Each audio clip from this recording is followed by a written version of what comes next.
आप सभी साथियों का स्वागत है आपके अपने चैनल स्टडी विथ राहुल 247 पर। चलिए आज हम लोग बाल विकास और शिक्षा शास्त्र के 30 महत्वपूर्ण प्रश्न देखेंगे जो कि पेपर 2 के लिए काफ़ी इम्पोर्टेंट होगा। जो भी 6 to 8 के लिए सीटेट के लिए आवेदन किए हैं उनके लिए ये वीवीआई प्रश्न होगा और आप इसे अच्छे से देखिए। अभी तक चैनल को सब्सक्राइब नहीं किए हैं तो सब्सक्राइब करके बेल आइकन दबा लीजिए। पहला प्रश्न है, नूर विद्यालय में अपना लंच बॉक्स लाना भूल गई तथा यह कहते हुए तन्या से उसका लंच साझा करने के लिए कहा। तुम्हें आज अपना लंच मेरे साथ साझा करना चाहिए क्योंकि कल मैंने तुम्हारे साथ अपना लंच साझा किया था। लॉरेंस कोहलबर्ग के नैतिक विकास के सिद्धांत के अनुसार नूर का कथन डैश अभिविन्यास प्रारूप को डैश अवस्था पर दर्शाता है। तो इसका सही जवाब हो जाएगा ऑप्शन 4, आदान प्रदान एवं परंपरागत अवस्था पर दर्शाता है। देखिए एक प्रश्न का जवाब हमें इसमें भी मिला, नैतिक विकास का सिद्धांत किसने दिया था? तो लॉरेंस कोहलबर्ग ने। चलिए अगला प्रश्न इधर इंग्लिश में भी आप देख सकते हैं, इधर हिंदी में। समाज में विभिन्न लिंगों के लिए उपयुक्त मानी जाने वाली प्रारूपिक विशेषताओं के बारे में जन सामान्य की अवधारणाओं को क्या कहते हैं? तो इसको हम लोग जेंडर रूढ़िवादिताएं कहते हैं। जेंडर रूढ़िवादिता से एक प्रश्न आएगा ही आएगा, ये आप मान के रखिए। हाल ही में पाठ्यचर्या में किसी कहानियों को शामिल करने के लिए विवेकशील प्रयास किया गया है जिसमें पिता घर के कार्यों में लगा रहता है और माता साहसी गतिविधि को करती है। यह कदम किस लिए महत्वपूर्ण है? तो यह कदम जेंडर रूढ़िवादिता को समाप्त करने के लिए महत्वपूर्ण है। ये कहीं नहीं लिखा है कि कार पुरुष ही चलाएंगे, महिला भी चला सकते हैं। ये कहीं नहीं लिखा है कि खाना महिला ही पकाएंगी, पुरुष भी पका सकते हैं। वाइगोत्स्की के अनुसार जब एक वयस्क बच्चे ने निष्पादन के वर्तमान स्तर को सहयोग द्वारा विस्तारित करता है तो इसे क्या कहते हैं? तो इसे हम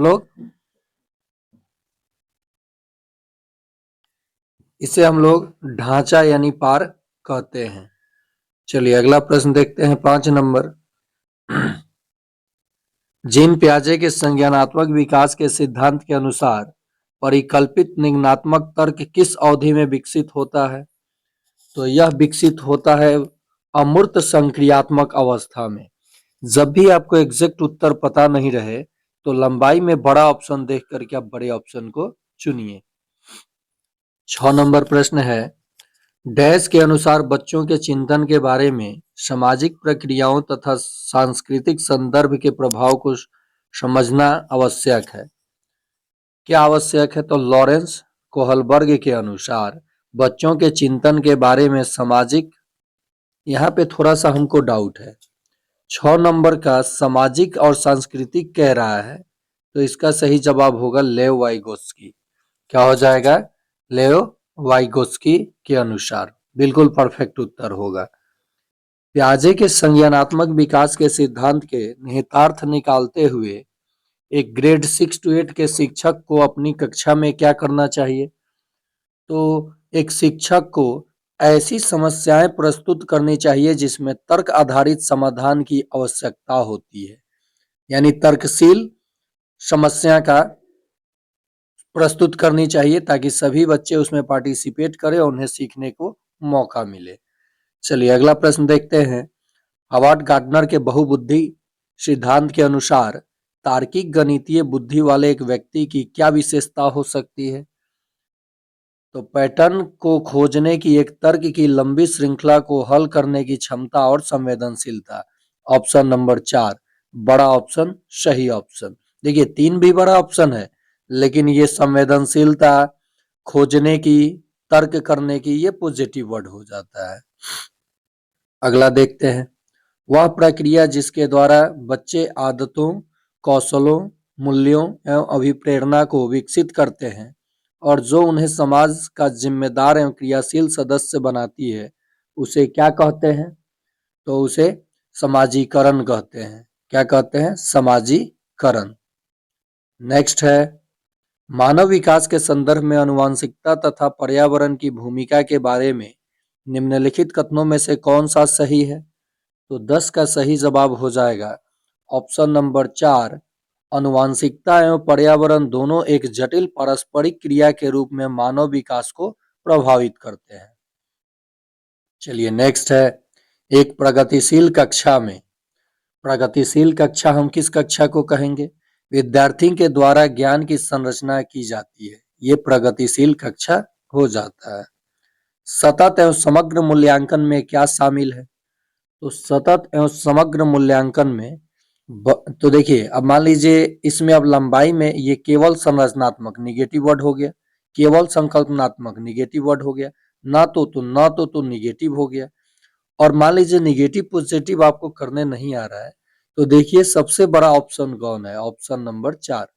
विविध प्रकार की रणनीतियों का प्रयोग करते हुए दोनों संरचनात्मक एवं संकल्पनात्मक आकलन का प्रयोग करना है।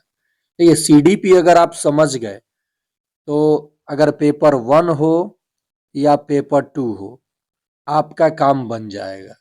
और आंकिक प्रश्न और जनरल प्रश्न और हिंदी आपका मिस्टेक नहीं होना चाहिए, वहां आप अच्छा स्कोर करेंगे तो आपका 120, 110, 105 ऐसे करके स्कोर आ जाएगा और आप क्वालिफाई कर जाएंगे। नेक्स्ट है, अपनी कक्षा के एक विद्यार्थी को विभिन्न स्रोतों से बार बार यह बताया गया है कि उसके सामाजिक वर्ग के लोग शैक्षिक क्षेत्र में निम्न स्तरीय प्रदर्शन करते हैं। इस रूढ़िवादिता एवं परिणामिक रूढ़िवादी आशंका के प्रभाव को कम करने के लिए एक शिक्षक को क्या पहल करना चाहिए? तो एक शिक्षक को विभिन्न सामाजिक वर्गों के रोल मॉडल से संबंधित कहानियों और उदाहरणों की प्रस्तुत करना चाहिए। ऑप्शन नंबर 4 इसका भी सही जवाब हो जाएगा। 14 नंबर प्रश्न देखते हैं, एक समावेशी कक्षा में शिक्षक को क्या करना चाहिए? देखिए, NEP 2020 समावेशी शिक्षा के बारे में चर्चा करता है। आप लोग जानते होंगे राइट टू एजुकेशन 2010 1 अप्रैल 2010 को लागू होता है, फिर NCF 2005। तो ये सारी चीजें प्रश्न आता है एग्जाम में, इसे भी आप लोग ध्यान देंगे। मैं कराऊंगा, थोड़ा समय कम मिलता है, ठंडी का मौसम है, इसके वजह से रेगुलर क्लास नहीं हो पा रहा है, मैं लाइव नहीं आ पा रहा हूँ, लेकिन रिकॉर्डेड क्लास जहाँ जरूरत लाइव का होगा, लाइव के मदद से मैं हर संभव मदद आपकी करूंगा। एक समावेशी कक्षा में शिक्षक को क्या करना चाहिए? तो यह विश्वास करना चाहिए कि प्रत्येक बच्चों में अपनी योग्यताओं एवं शक्ति के अनुसार सीखने की क्षमता है। बिल्कुल पॉजिटिव ऑप्शन और सही ऑप्शन। हर बच्चा कुछ ना कुछ क्वालिटी लेकर आता है और उसमें कुछ ना कुछ सीखने की ललक जरूर होती है। एक विद्यार्थी कक्षा में निम्नलिखित लक्षण प्रदर्शित करता है: पढ़ने के प्रति चिंता, शब्दों या अक्षरों को पहचानने में कठिनाई, निम्न स्तरीय शब्दावली कौशल, पहले पढ़े हुए पाठ को समझने या याद करने में कठिनाई। यह किसके सूचक है? तो यह अधिगम अशक्तता वाला विद्यार्थी है। बड़ा ऑप्शन सही ऑप्शन। चलिए नेक्स्ट है, एक शिक्षक एक समावेशी कक्षा में विशेष योग्यता वर्ग वाले अधिगमकर्ताओं की आवश्यकताओं को किस प्रकार से बता सकता है, संबंधित कर सकता है? तो 16 का सही जवाब हो जाएगा ऑप्शन 4। प्रत्येक विद्यार्थी के अधिगम के सशक्त पक्षों एवं कमजोरियों को विश्लेषण के आधार पर विशिष्ट अधिगम उद्देश्यों को विकसित करना, ये बिल्कुल सही जवाब हो जाएगा। एक शिक्षिका अपनी कक्षा में सृजनात्मक विद्यार्थियों को किस प्रकार से प्रोत्साहित कर सकती है? तो इसका सही जवाब हो जाएगा ऑप्शन 3। अनेक परिप्रेक्ष्यों को प्रोत्साहित करके तथा मूल विचारों को महत्व देकर। प्रोत्साहन करना, महत्व देना पॉजिटिव वर्ड है और ये आपका सही जवाब हो जाएगा। निम्नलिखित में से कौन सा कारक कक्षा में सार्थक अधिगम का पक्ष लेता है? तो 18 का सही जवाब हो जाएगा ऑप्शन नंबर 4। विषय वस्तु तथा बच्चों के संपूर्ण कुशलक्षेम एवं अधिगम के प्रति सच्चा सरोकार रखना। निम्नलिखित में से कौन सा प्रभावशाली समस्या समाधान रणनीति का एक उदाहरण है? तो 19 का सही जवाब हो जाएगा ऑप्शन नंबर 4, साधन साध्य विश्लेषण समस्या को अनेक उपलक्ष्यों में विभाजित करना। चलिए अगला प्रश्न देखते हैं। निम्नलिखित में से कौन सा शिक्षण अधिगम के लिए एक प्रभावशाली शिक्षण प्रणाली नहीं है?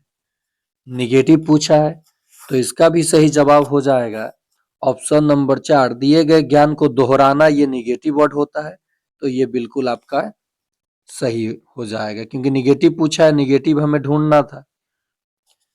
शिक्षक कक्षा में पढ़ने में ध्यान न देने वाले बच्चों से किस प्रकार का बर्ताव कर सकते हैं?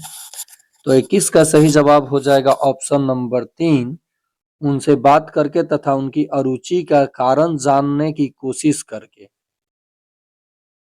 संरचनावादी उपागम बताता है कि डैश ज्ञान की संरचना के लिए अत्यंत आवश्यक है। क्या अत्यंत आवश्यक है? तो विद्यार्थी का पूर्व ज्ञान, विद्यार्थी का पूर्व ज्ञान, ऑप्शन नंबर 1। यदि अभी तक चैनल को आपने सब्सक्राइब नहीं किया है तो सब्सक्राइब कर लीजिए, बेल आइकन प्रेस कर लीजिए।